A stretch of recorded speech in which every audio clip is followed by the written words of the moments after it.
Microsoft Azure is a cloud computing platform with an ever-expanding set of services to help you build solutions that you can use to meet your business goals. Azure services support everything from simple to complex solutions. Azure has simple web services for hosting your business presence in the cloud. Azure also supports running fully virtualized computers that you can use to manage your custom software solutions. Azure provides a wealth of cloud-based services like remote storage, database hosting, and centralized account management. Azure also offers new capabilities like artificial intelligence and Internet of Things. This training will cover cloud computing basics. You will be introduced to some of the core services provided by Microsoft Azure, and you will learn more about the governance and compliance services that you can use. Hello and welcome to Azure Fundamentals Training. My name is Olugbinga Adelani Adekunle. I am a Microsoft Certified Azure Administrator. Aside Microsoft Azure, I am very conversant with many Microsoft solutions and services like Microsoft 365, Windows Server, SQL Server, Exchange Server, and SharePoint Server. I am also a software developer, and I make use of .NET languages and framework to design my softwares. I am also a cybersecurity expert. This training is divided into 11 lessons that will familiarize you with Azure and its many services and features. Lesson 1 introduces you to cloud computing. It covers things such as cloud concepts, deployment models, and understanding shared responsibility in the cloud. Lesson 2 introduces you to the benefits that cloud computing can offer you or your organization. Lesson 3 covers the different cloud service types and shares some of the use cases and benefits aligned with each service type. In Lesson 4, it explains the basic infrastructure components of Microsoft Azure. In this lesson, you are going to learn about the physical infrastructure, how resources are managed, and have a chance to create an Azure resource. Lesson 5 focuses on some of the computer services and networking services available within Azure. Lesson 6 introduces you to storage in Azure, including things such as different types of storage and how a distributed infrastructure can make your data more resilient. In Lesson 7, it covers some of the authorization and authentication methods available with Azure. Lesson 8 explores methods to estimate, track, and manage costs in Azure. Lesson 9 introduces you to tools that can help with governance and compliance within Azure. Lesson 10 covers tools that help you manage your Azure and on-premises resources. In Lesson 11, it covers tools that you can use to monitor your Azure environment. So, whether you are interested in compute, networking, storage services, or you are interested in learning about cloud security best practices, or exploring governance and management options, think of Azure Fundamentals as your curated guide to Azure. This training covers foundational knowledge on cloud concepts. It also covers core Azure architectures and services and Azure management and governance. This training is aligned with the Microsoft Certified Azure Fundamentals certification. This training is suitable for IT personnel who are just beginning to work with Azure. It's also suitable to those who want to learn about Azure offerings and get hands-on experience with the product. This training primarily uses Azure Portal, command line interface, and PowerShell to create resources, and it does not require scripting skills. However, an IT background is recommended to get the most out of this training. At the end of this training, you will gain confidence to take other role-based trainings and certifications, such as Azure Administrator. This training can help you prepare for AZ-900 exam, that is, Microsoft Azure Fundamentals exam. This exam includes 3 knowledge domain areas. In Domain 1, Microsoft expects you to be able to describe cloud concepts. This covers between 25 to 30% of the entire domain. In Domain 2, Microsoft expects you to be able to describe Azure architecture and services. This covers between 35 to 40% of the entire domain. While in Domain 3, Microsoft expects you to be able to describe Azure management and governance. This covers between 30 to 35% of the domain. Each domain areas maps to a learning path in the Azure fundamentals. The percentage shown indicates the relative weight of each area in the exam. So the higher the percentage, the more questions that part of the exam will contain. It's time for us to begin. This is lesson 1 of AZ-900, and the title of this lesson is Cloud Computing. In this lesson, I will introduce you to general cloud concepts. I will start with an introduction to cloud in general. Then I will dive into concepts like shared responsibility, different cloud models, and explore the unique pricing method for the cloud. After completing this lesson, you will be able to describe cloud computing and cloud models, including public, private, and hybrid cloud. You will be able to identify appropriate use cases for each cloud model. And finally, you will be able to compare the cloud models. First, what is cloud computing? Cloud computing is the delivery of computing services over the internet, enabling faster innovation, flexible resources, and economies of scale. This definition said that cloud computing is the delivery of computing services over the internet. What does it mean? What normally happens in the cloud computing is that we have some people referred to as service providers. These cloud service providers, they have data centers in different parts of the world. A good example of these service providers are Microsoft, with Azure as one of their cloud computing solutions. We also have Amazon. They are the one in charge of AWS. And we also have Google with Google Cloud. In their data centers, they have different servers as hosts. Inside those physical servers, they have different services like compute, networking, storage services, and so on.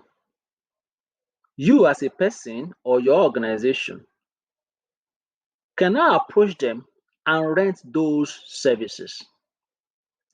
All that you need to do to access those services is your internet. The definition also mentions enabling faster innovation. If you want to provision a compute services like virtual machines in your own premises after you have given permission to go ahead, how long will it take? 5 minutes? 10 minutes? 30 minutes? 50 minutes? An hour or more? It actually depends on a lot of factors like the configuration of the host server. But you can agree with me that it cannot be less than 45 minutes. But in the cloud, You can provision a virtual machine in less than 5 minutes. The definition also mentions flexible resources. What does it mean? It means that your resources can be expanded or shrinked based on your business needs. For example, if you realize that your virtual machine needs more storage space, you can easily expand it. Cloud computing is also very economical. This is because cloud computing operates based on consumption-based model where you will only pay for what you consume. And also remember that you are not buying anything or you are not paying ahead for anything. You are not buying any asset or whatever in the cloud computing. In cloud computing, you rent those services. So you only pay for rent. And when you are done with those services, you let them go. Computing services include common IT infrastructure such as virtual machines, storage, databases, and networking. Cloud services also expand the traditional IT offerings to include things like Internet of Things, machine learning, and artificial intelligence. Because cloud computing uses the internet to deliver these services, it doesn't have to be constrained by physical infrastructure the same way that a traditional data center is. That means if you need to increase your IT infrastructure rapidly, you don't have to wait to build a new data center. You can use the cloud to rapidly expand your IT footprints. Cloud models is an important part of cloud computing. The cloud models define the deployment type of cloud resources. The three main cloud models are private, public, and hybrid. Let's start with a private cloud. A private cloud is, in some ways, the natural evolution from a corporate data center. It is a situation whereby organizations create a cloud environment in their data center. It is a cloud, that is delivering IT services over the internet that is used by a single entity. Private cloud provides much greater control for the company and its IT department because in the private cloud, organizations are responsible for operating the services they provide. Data centers and information in the private cloud is only accessible to users in the same organizations. Any user outside the organization will not access it. Take a look at a bank like GTB. This bank has its corporate head office somewhere in Lagos, but there is a possibility that their data center does not exist in the corporate head office. So they may have another buildings for their data center. They also have branches where you and I can go to transact business with the bank. The corporate head office and the branches we need to connect to the data center so that they can send or pull data. This is a cloud because the head office and the branches will need internet and other networking services to send or pull information from the data center. It is a private cloud because the data center is only available for staffs and customers of the bank. As a customer, the bank makes available online banking platforms and mobile apps for you so that you can have access to your account. You will agree with me that you will not be able to use the platform provided by GT Bank to access your account with another bank like UBA. Private cloud may be hosted from your on-site data center. It may also be hosted in a dedicated data center off-site, potentially even by a third party that has dedicated that data center for your company. A public cloud is built, controlled, and maintained by a third-party cloud provider. They provide resources and services to multiple organizations and users. With a public cloud, anyone that wants to purchase cloud services can access and use resources over the internet.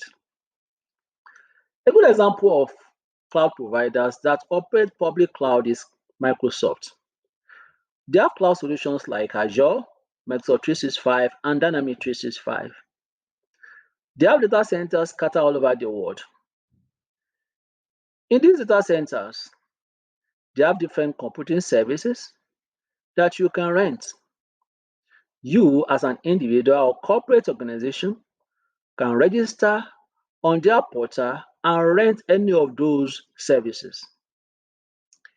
It is a cloud because you're required to access those services through your internet.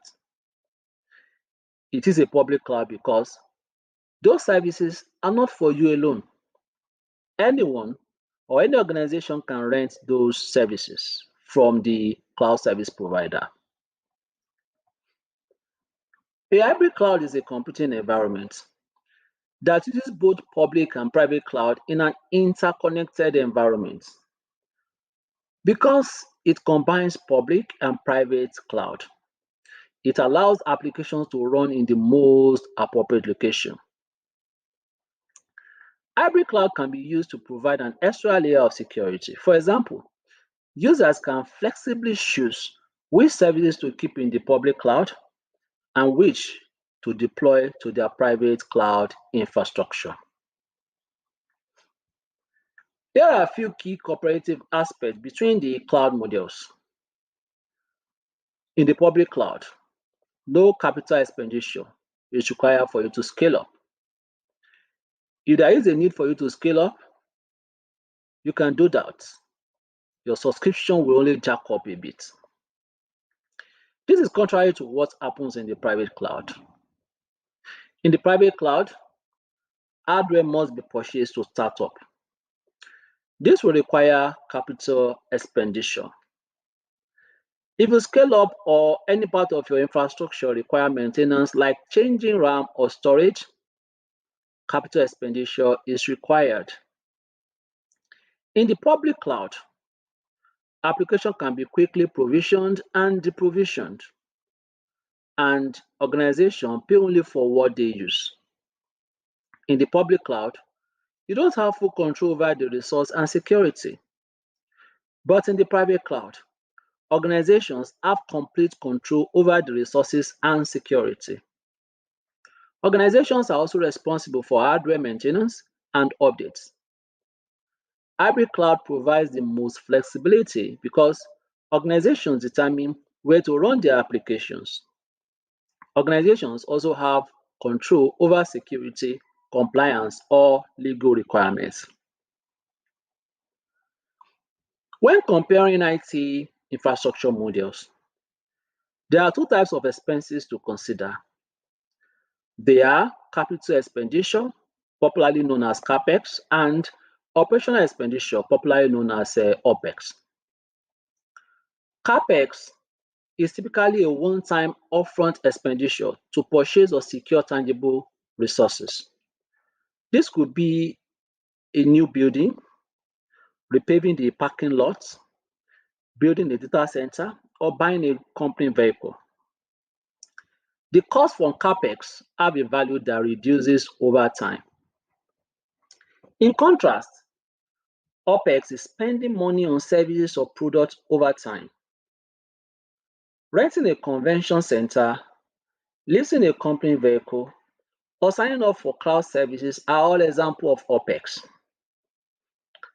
Cloud computing falls under OpEx because cloud computing operates on a consumption-based model.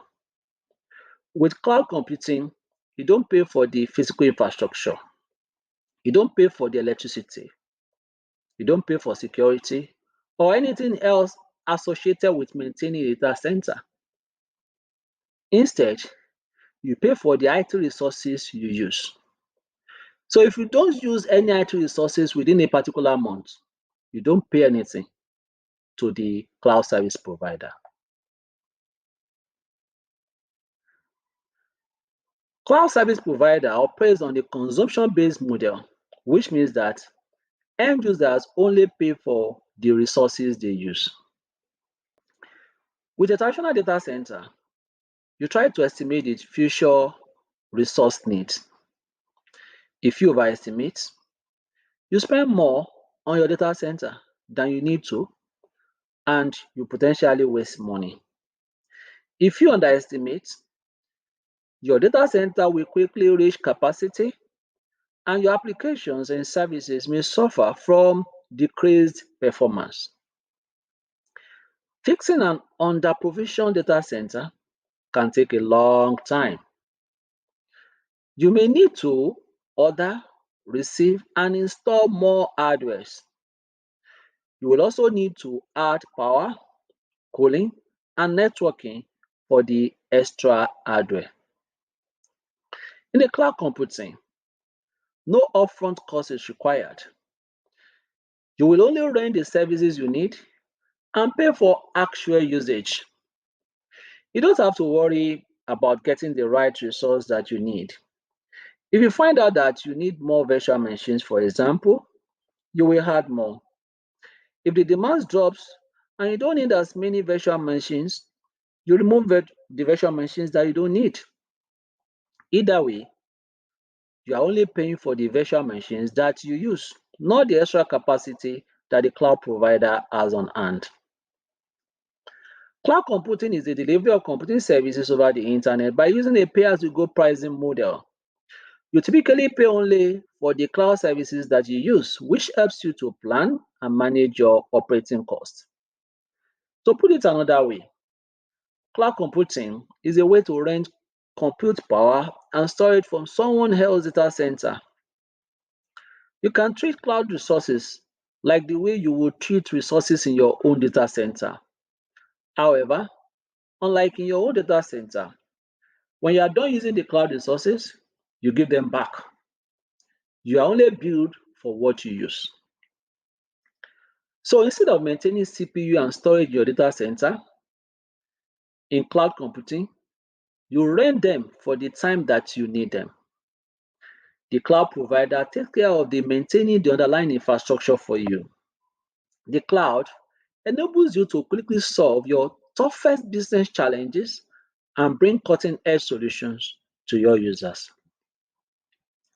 In this lesson, you have learned about general cloud concepts. You started with things like understanding what cloud computing is. You briefly covered the differences between the cloud models, that is public, private, and hybrid. Then you wrap up with a unit on how the cloud shifts IT spend from a capital expense to an operational expense. Thank you for watching. If you like what you saw, consider subscribing to this channel. Please, let me know what you think in the comment section. And do not forget to leave a like and share this video. See you in the next one.